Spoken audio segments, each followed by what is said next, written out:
chapitre 10, nous lisons au verset 9. Si tu confesses de ta bouche le Seigneur Jésus, et si tu crois dans ton cœur que Dieu l'a ressuscité des morts, tu seras sauvé. La condition, elle n'est pas énorme. Si tu confesses de ta bouche le Seigneur Jésus, et si tu crois dans ton cœur que Dieu l'a ressuscité des morts, tu seras sauvé. Nous allons aller dans l'évangile selon Jean, chapitre 18. Nous allons parler de la résurrection du Seigneur. Il est dit au verset 1er, lorsqu'il lui dit ces choses, Jésus alla avec ses disciples de l'autre côté du torrent de Cédron, où se trouvait un jardin dans lequel il entra, lui et ses disciples. Judas, qui le livrait, connaissait ces lieux. Non, excusez-moi, j'ai pris 18, mais c'est plutôt le 20 que je voulais. On va prendre Jean chapitre 20. Jean chapitre 20, versets 1 à 18. Excusez-moi. Le premier jour de la semaine, Marie de Magdala se rendit au sépulcre dès le matin, comme il faisait encore obscur, et elle vit que la pierre était ôtée du sépulcre. Elle courut vers Simon-Pierre et vers l'autre disciple que Jésus aimait.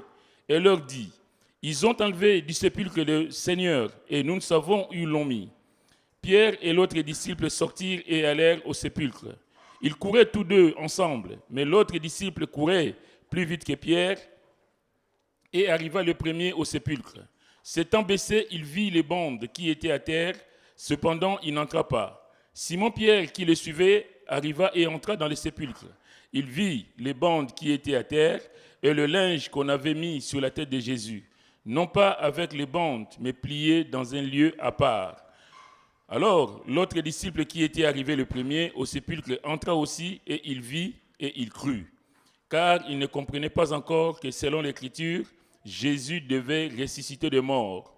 Et les disciples s'en retournèrent chez eux. Cependant, Marie se tenait dehors, près du sépulcre et pleurait. On voit ici que les disciples, ils ont constaté par eux-mêmes que les tombeaux étaient vides. Mais ils ne se posent pas d'autres questions, ils s'en vont. Ils rentrent chez eux et cependant Marie se tenait dehors, près du sépulcre et pleurait. Comme elle pleurait, elle se baissa pour regarder dans le sépulcre.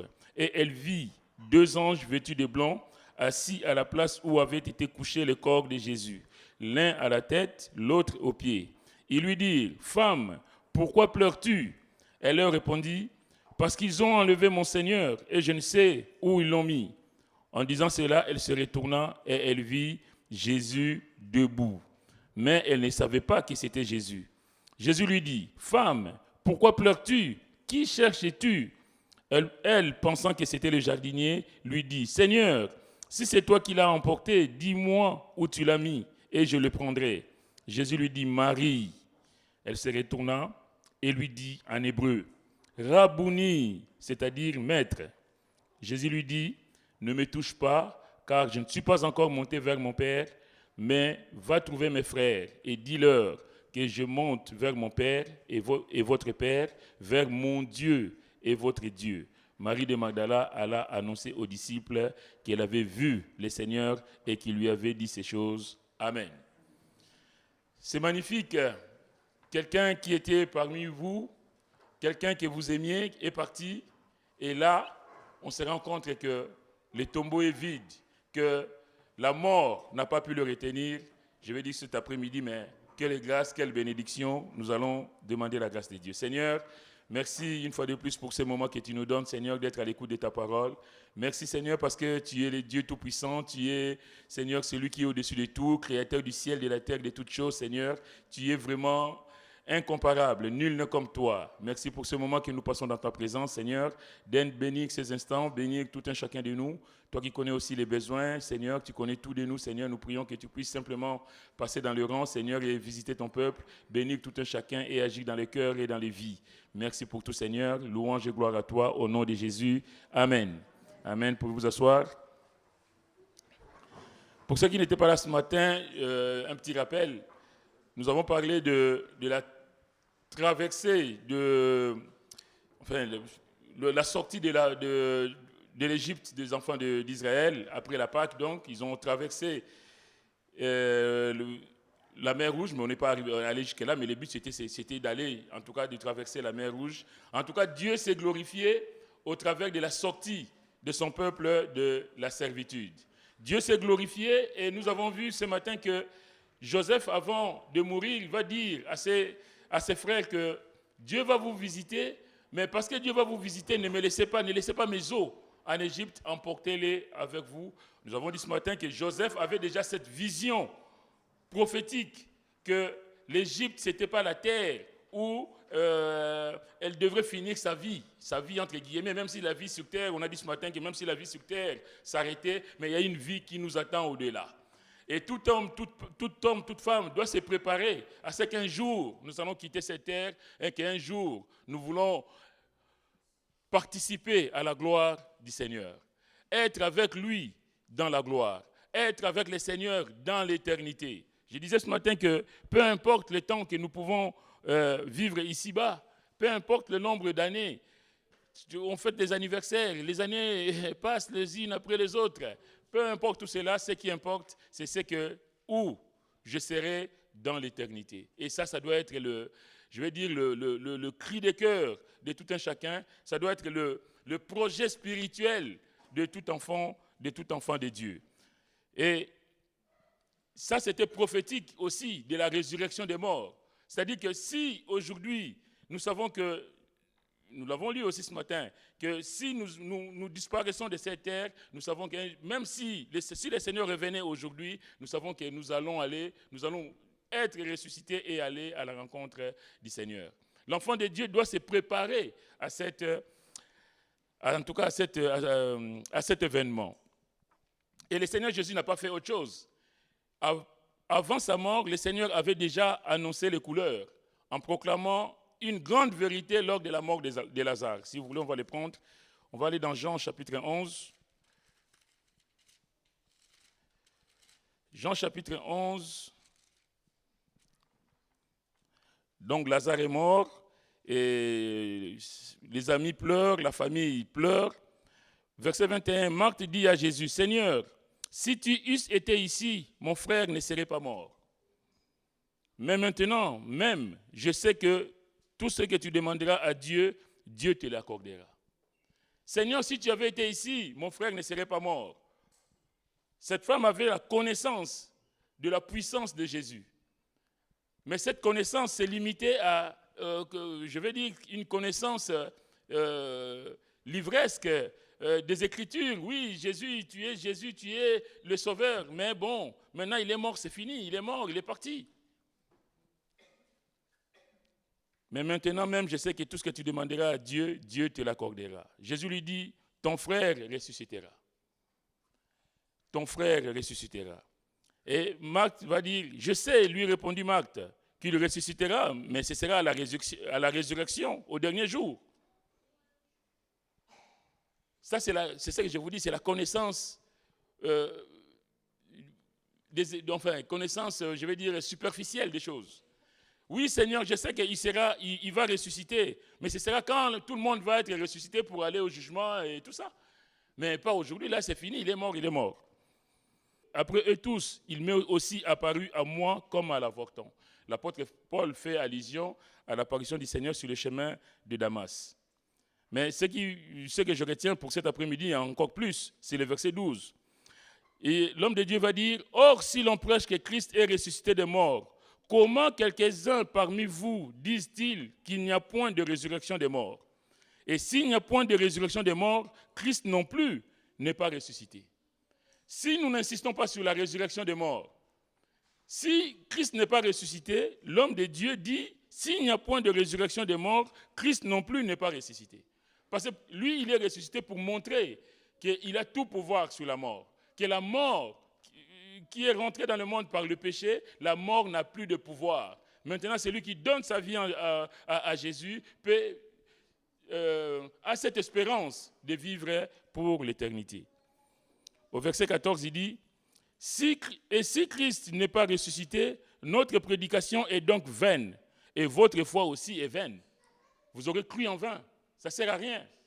Parce que si nous enlevons la résurrection de la doctrine du salut, Donc, vous avez, si Christ n'est pas ressuscité, mais donc personne ne sera ressuscité, ça veut dire que personne n'ira au ciel.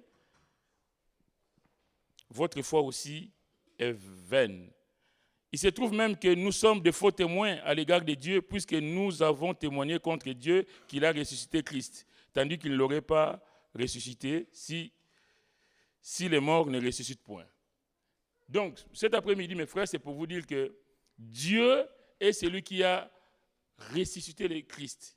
Et parce que Christ est ressuscité, toi et moi, nous allons ressusciter des morts. Alléluia. Nous devons vivre dans cette espérance-là, de savoir que Christ est ressuscité, il a donné l'exemple, il a montré les chemins pour la résurrection. Je suis la résurrection et la vie. Au verset 16, il dit, « Car si les morts ne ressuscitent point, Christ non plus n'est pas ressuscité. Et si Christ n'est pas ressuscité, votre foi est vaine. Vous êtes encore dans vos péchés. Et par conséquent, aussi ceux qui sont morts en Christ sont perdus. » Il est dit que quand Christ apparaîtra pour l'enlèvement, les morts en Christ ressusciteront le premier. D'accord. Mais si Christ lui-même n'est pas ressuscité, ceux qui sont morts en Christ, c'est-à-dire qu'on aura enseigné en vain, quoi.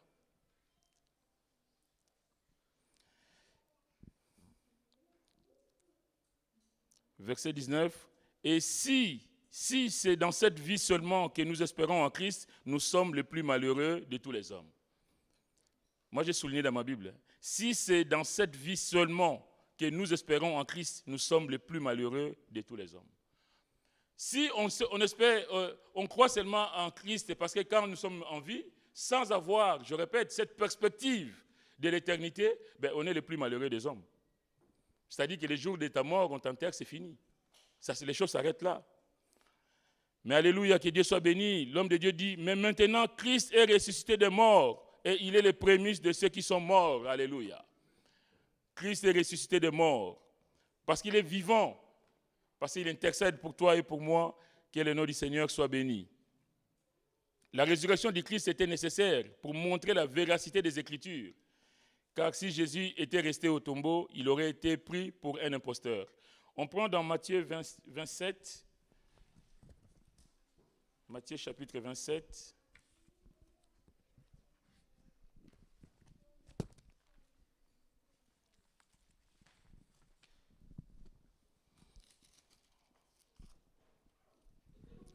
Matthieu chapitre 27, nous allons lire quelques versets. Verset 62, il est dit, le lendemain qui était les jours après la préparation, donc là Jésus a été crucifié, qui était les jours après la préparation, les principaux sacrificateurs et les pharisiens allèrent ensemble auprès de Pilate et dirent, Seigneur, nous nous souvenons que cet imposteur a dit, quand il vivait encore, après 3 jours je ressusciterai. Ordonne donc que les sépulcres soient gardés jusqu'au 3e jour, afin que ses disciples ne viennent pas dérober le corps et dire au peuple, il est ressuscité des morts. Cette dernière imposture serait pire que la première. Même les ennemis du Seigneur avaient peur qu'ils soient confondus. Il demande même qu'on protège, qu'on garde sûrement le tombeau pour qu'on ne vienne pas dire, tiens, mais nous avons vu dans Jean 20 que Jésus est réellement ressuscité. Le tombeau est vide. Le tombeau est vide. Que le nom du Seigneur soit béni. Parce qu'il est ressuscité, parce qu'il est vivant. Il est assis à la droite du Père et il intercède pour chacun de nous. Que le nom du Seigneur soit béni. Et Pilate leur dit, verset 65, vous avez une garde, allez garder-le comme vous l'entendrez. Ça, c'est sérieux. Hein? Allez garder le tombeau comme vous l'entendrez. C'est-à-dire que organisez-vous, faites des rondes, nuit et jour. Mais ça n'a pas empêché que le Seigneur soit ressuscité. Alléluia. Bien-aimés, nous avons un grand Dieu, un Dieu qui fait des merveilles, un Dieu tout-puissant. Malgré toutes ces précautions, Jésus est bien ressuscité, que le nom du Seigneur soit béni. La résurrection était nécessaire car de par sa nature, Jésus ne pouvait pas connaître la corruption. Il dit, je suis la vie. La vie, c'est le contraire de la mort. Parce qu'il est la vie, il ne peut pas mourir. Dans Jean chapitre 8, verset 58, il répond aux religieux, il dit, en vérité, je vous l'ai dit, avant qu'Abraham fût, moi je suis. Et quand il dit je suis, il dit les tétragrammes, les YHWH. Le nom que Dieu avait donné à Moïse lors du buisson ardent, dans l'épisode du buisson ardent. Parce que Moïse va dire à Dieu, mais comment je vais aller libérer le peuple? Mais s'il me demande, le Dieu de vos pères m'est apparu, mais quel est son nom? Tu leur diras que c'est lui qui s'appelle Je suis, m'a envoyé vers vous. Et Jésus dit ici que c'est là qu'il veut le lapider. Parce qu'il donne, il dit en vérité, je vous le dis. En plus, quand le Seigneur dit en vérité, c'est pour marteler, pour insister que ce que je vous dis, ce n'est pas n'importe quoi. En vérité, je vous le dis, avant qu'Abraham fût, je suis. Avant qu'Abraham fût, moi je suis le Dieu qui est apparu à Moïse dans le buisson ardent. Et ça, c'est quelque chose. Il est en train de leur dire que je suis le Dieu vivant parmi vous. Et si vous ne croyez pas en ce que je suis, vous mourrez dans vos péchés. La résurrection était nécessaire car Jésus était sans péché. Évidemment, Dieu fait homme. Il ne peut pas avoir du péché en lui. Il est l'omniscient, il est le tout-puissant.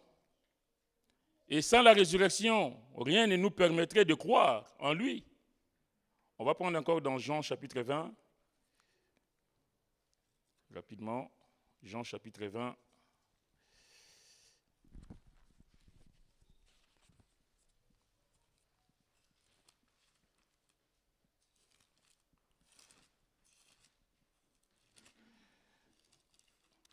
Jean chapitre 20, 8 jours après, au verset 26, 8 jours après, les disciples de Jésus étaient de nouveau dans la maison et Thomas s'est trouvé avec eux. Jésus vint, les portes étant fermées, se présenta au milieu d'eux et dit, « La paix soit avec vous. » Puis il dit à Thomas, « Avance ici ton doigt et regarde mes mains. Avance aussi ta main et mets-la dans mon côté et ne sois pas incrédule, mais crois. » Et c'est la réponse de Thomas qui est magnifique. Au verset 28, Thomas lui répondit, « Mon Seigneur et mon Dieu. » Qui peut revivre après la mort? Qui peut apparaître en chair et en os devant moi comme ça? Et vous savez, pour un juif, dire « Mon Seigneur et mon Dieu » à un être humain, c'est pas possible. Mais Thomas va réaliser que oui, c'est Jésus qu'on a cloué à la croix du calvaire, c'est Jésus qu'on a mis au tombeau, c'est celui que je vois devant moi. Et je ne peux que me prosterner et lui dire, tu es vraiment le Seigneur, tu es vraiment le Dieu Tout-Puissant, tu es le Messie, alléluia, mon Seigneur et mon Dieu. Quel cri de victoire de savoir que oui, je n'ai pas cru en vain, le Dieu que je sers, le Dieu que je connais, le Dieu que j'ai servi, le Dieu qui est mon Dieu, il est vraiment le véritable. Et parce qu'il est le véritable, je n'ai rien à craindre. Parce qu'il est le véritable, je sais qu'il a tout pouvoir. La question qu'on peut se poser, nous, cet après-midi, c'est est-ce que c'est Dieu-là, est-ce que toi aussi, cet après-midi, tu peux dire, comme Thomas, mon Seigneur et mon Dieu, faire de ces dieux ton Dieu, ta propriété, elle t'appartient, il est à moi, je suis à lui. Et parce qu'il est avec nous, parce qu'il est mon Dieu, parce que je crois en lui, parce que je sais qu'il est mort, mais le tombeau ne l'a pas retenu. D'ailleurs, on va finir par là. On va prendre Actes chapitre 2, la prédication de Pierre à la Pentecôte. Pierre va dire, verset 22, Actes chapitre 2, « Hommes israélites, écoutez ces paroles. Jésus de Nazareth, cet homme à qui Dieu a rendu témoignage devant vous, par les miracles, les prodiges et les signes qu'il a opérés par lui au milieu de vous, comme vous le savez vous-même. » Jésus a bien existé, Jésus a bien fait des miracles, et Pierre rappelle ici qu'ils le savent. Personne ne peut nier que Jésus a fait des prodiges au milieu du peuple. Des prodiges et des signes qu'il a opérés par lui au milieu de vous, comme vous le savez vous-même. Cet homme livré selon les desseins arrêtés et selon la prescience de Dieu, vous l'avez crucifié, vous l'avez fait mourir par la main des impies. Dieu l'a ressuscité en les délivrant des liens de la mort, parce qu'il n'était pas possible qu'il fût retenu par elle. Car David dit de lui, je voyais constamment le Seigneur devant moi, parce qu'il est à ma droite, afin que je ne sois point ébranlé. Dieu l'a ressuscité en les délivrant des liens de la mort, parce qu'il n'était pas possible qu'il fût retenu par elle, parce qu'il est la vie, parce qu'il est Dieu Tout-Puissant. Et parce qu'il est Dieu Tout-Puissant, mes frères, mes sœurs, cet après-midi, moi, ce que je vais vous dire, qu'il a vaincu la mort, il est assis à la droite du Père, il intercède pour nous. Et cet après-midi, quel que soit ton problème, quelle que soit ta situation, moi, j'aimerais simplement que dans ton cœur, que tu puisses croire qu'il a la vie en lui. Et parce qu'il a la vie en lui, il est capable de communiquer cette vie. Là où il y avait la maladie, il peut communiquer la guérison. Là où il y avait le désespoir, il va mettre l'espoir. Là où il y avait la haine, il est capable de mettre de l'amour. Là où il y avait, dans la famille où il y avait des disputes, il est capable de remettre la paix. Là où c'était le diable veut détruire, il est capable de dire, allez, dehors, parce que ça c'est chez moi et tu n'as rien à voir ici. Là où tu te posais des questions par rapport à ton projet, par rapport à certaines situations, sache que le Dieu vivant est avec nous. Et parce qu'il est avec nous, parce qu'il n'est pas resté dans le tombeau, parce que ce Dieu-là est capable d'intervenir dans ta situation, je vais simplement cet après-midi vous dire qu'on ait le cœur ouvert et que le Seigneur puisse se glorifier dans nos vies. Que Dieu vous bénisse richement. Je donne la place au pasteur.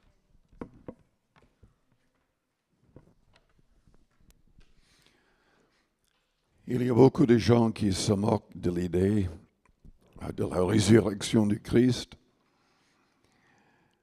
Mais Jésus-Christ avait déjà ressuscité des morts. Et même dans l'Ancien Testament, les prophètes l'avaient fait. Et je peux vous dire que dans l'église où je me suis converti, il y avait une femme ressuscitée d'entre les morts. La famille Cosson a été bénie par le Seigneur. Le mari ne voulait pas laisser partir sa femme. En fait, on a téléphoné de l'hôpital que sa femme est décédée. Il est allé à l'hôpital un peu après-midi et il a demandé qu'il soit laissé seul avec elle dans la chambre. Il a fermé la porte à clé et il a persévéré dans la prière très tard. Et le Seigneur l'a ressuscité.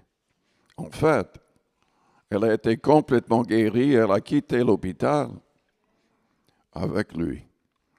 Et grâce à ce miracle, il y avait une très grande famille. La plupart des enfants et petits-enfants sont entrés dans le ministère. Chuck Carson avait, comment dire en français,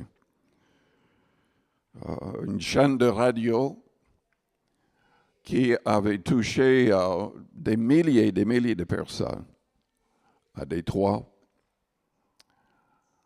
Mais les gens se moquent. J'étais sur Facebook l'autre jour et essayant de parler avec quelques personnes qui étaient complètement fermées d'esprit. Je leur ai envoyé plusieurs vidéos parce que sur YouTube, il y a les vidéos de guérison des personnes qui rendent témoignage, certains ressuscités d'entre les morts.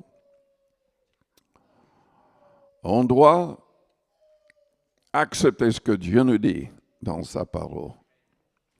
Quand nous croyons cela, il peut agir, il va agir selon ses promesses. Je vous invite à fermer vos yeux, à courber vos fronts pendant quelques instants. Pendant que les yeux restent fermés, les fronts courbés, je vous demande, est-ce que vous avez placé votre confiance, votre foi en Christ? Jésus-Christ est l'accomplissement des prophéties de la Bible. Tous les prophètes juifs en ont parlé. Jésus lui-même avait dit à ses disciples plusieurs fois qu'il serait crucifié et qu'il ressusciterait. Le Seigneur a accompli près de 365 prophéties à la lettre. Il est le Fils de Dieu. Et il est le seul sauveur du monde. Il a dit, nul ne vient au Père que par moi. Je suis le chemin, la vérité et la vie. Nul ne vient au Père que par moi. Mais la Bible dit, quiconque invoquera le nom du Seigneur sera sauvé. Dieu le Père lui a donné ce nom, Seigneur, parce qu'il s'est humilié, parce qu'il a accepté la mort de la croix, parce qu'il est resté sans péché, parce qu'il a été obéissant en toutes choses. Celui qui croit en Christ, qui invoque le nom du Seigneur, Jésus-Christ, sera sauvé. Si nous voulons vraiment être ses disciples, si nous voulons recevoir son esprit en nous, c'est son esprit en nous qui nous conduit et qui nous aide à obéir au Seigneur. C'est lui qui nous aide à abandonner le mal. C'est lui qui nous donne la force d'aimer même nos ennemis. Si cet après-midi, vous n'avez pas encore pleinement donné votre cœur et votre vie au Seigneur, mais vous voudriez le faire, je voudrais prier pour vous. Pendant que les yeux restent fermés, faites-moi signe, juste en élevant votre main pour un instant. Je la verrai et je prierai pour vous. Est-ce qu'il y a quelqu'un cet après-midi qui voudrait être inclus dans cette prière? Faites-moi signe et nous prierons pour vous. Merci. Merci. Je demanderai à toute l'Église de répéter une prière après moi pour aider les personnes qui ont élevé la main. Si vous avez élevé votre main, priez avec votre cœur et le Seigneur exaucera. Et que toute l'Église répète la prière. Père céleste, je place ma confiance en toi. Ta parole a parlé de Jésus-Christ. Les prophètes en ont parlé. Et je proclame ma foi en Christ aujourd'hui. Il est le seul vrai sauveur du monde. Il est mort volontairement pour moi sur la croix. Lui, il était sans péché. Mais il s'est chargé de mes fautes, de mes péchés. Père, tu l'as ressuscité le 3e jour. C'était pour ma justification. Pour la justification de tous ceux qui croient en lui. Seigneur, tu es monté en gloire de nous envoyer l'Esprit Saint. Éloigne de moi tout esprit mauvais et impur. Que ton Esprit Saint entre en moi. Change mon cœur et ma manière de penser et de parler.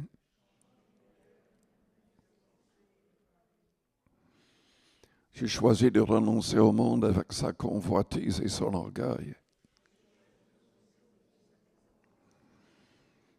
Je renonce aux œuvres mauvaises de la chair. Je désire être un vrai disciple, Seigneur. Pardonne-moi tout péché. Délivre-moi de toute habitude mauvaise, de toute iniquité. Entre en moi par ton Esprit Saint. Conduis-moi par ton Esprit. Aide-moi à comprendre tes commandements et à pouvoir les mettre en pratique. Merci Seigneur. Car selon les promesses de ta parole, tu me pardonnes. Tu écris mon nom dans le livre de vie. et je serai ressuscité. Je serai avec toi. Merci Père. Merci Seigneur Jésus. Amen. Je voudrais prier aussi pour tous.